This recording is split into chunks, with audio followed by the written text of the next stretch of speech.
ತಾಲೂಕಲ್ಲಿ ಲೀಡರ್ಗಳಿಲ್ವಾ ಇನ್ನ? ಏನ್ ಲಿಮಿಟ್ ಮಾಡ್ತಾ ಇದ್ದಾರೆ ಇಷ್ಟೇ ಜನ ಒಣಗೇಡಿ ಇಂಥ ತಹಶೀಲ್ದಾರ್ ಇತಿಹಾಸವೇ ಬಂದಿರಲಿಲ್ಲ ಶಿರಾ ತಾಲೂಕಿಗೆ. ಕನಕ ಜಯಂತಿ ಹೇಳಿಲ್ಲ, ಯಾವುದೇ ರಾಷ್ಟ್ರೀಕೃತ ಹಬ್ಬಗಳಲ್ಲಿ ಯಾರಿಗೂ ಕೂಡ ಈ ತಾಲೂಕಿನ ಮಾಹಿತಿನೇ ಕೊಡ್ತಾ ಇಲ್ಲ. ಸರ್ಕಾರ ಉದ್ದೇಶ ಮಾಡ್ತಾ ಇದೆ, ಆಯಾ ಸಮುದಾಯದವ್ರನ್ನ ಕರೆಸಿ ಒಂದೊಂದು ಜಯಂತಿನ ಆಚರಿಸಿ ಅಂತ ಹೇಳಿ ನೋಡೋಣ. ಸರ್ ಅದೇ ಹೇಳಿದ್ವಿ ಸರ್, ಎಲ್ಲರಿಗೂ ಪ್ರತಿಯೊಬ್ಬರಿಗೆ ಲೆಟರ್ ಕೊಟ್ಟು ಹಾಕಿದ್ದೀವಿ.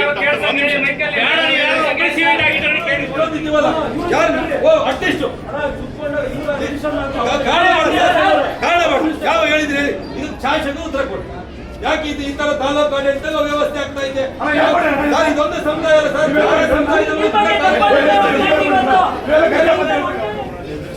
ನಾನೇ ಸ್ವತಃ ಎಲ್ಲರಿಗೂ ಕಾಲ್ ಮಾಡಿದ್ದೇನೆ, MLA ಮಾಡಿದ್ದೇನೆ, MHR ಮಾಡಿದ್ದೇನೆ, ರಾಜೇಶ್ ಗೌಡ್ರು ಮಾಡಿದ್ದೇನೆ, SR ಗೌಡ್ರು ಮಾಡಿದ್ದೇನೆ. ಅವ್ರು ತಲುಪಲಿಲ್ಲ. ಬೇಕಿದ್ರೆ ನಾನು ಕಾಲ್ ಲಿಸ್ಟಲ್ಲೇ ಕೊಡ್ತೇನೆ. ಎಲ್ಲರಿಗೂ ಒಂದೇ ಸರಿ ಮಾಡಿದ್ದೇನೆ ಈ ಕಾರ್ಯಕ್ರಮಕ್ಕೆ. ಅವ್ರು ತಲುಪಲಿಲ್ಲ.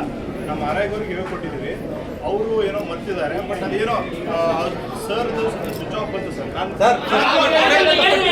ಶೇರ್ ಮಾಡ್ತಾವ್ರೆ, ಯಾರೋ ಒಬ್ಬರಿಗೆ ಒಂದು ಮಾಹಿತಿ ಕೊಟ್ಟಿದ್ರು ಅವತ್ತು. ಈ ಹಿಂದೆ ಕಾರ್ಯಕ್ರಮ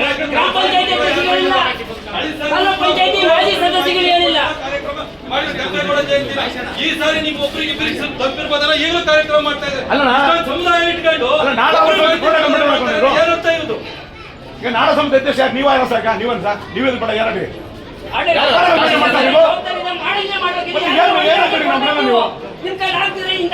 ಕಾರ್ಯಕ್ರಮ ಒಬ್ರು ಜವಾಬ್ದಾರಿ ವಹಿಸಿ.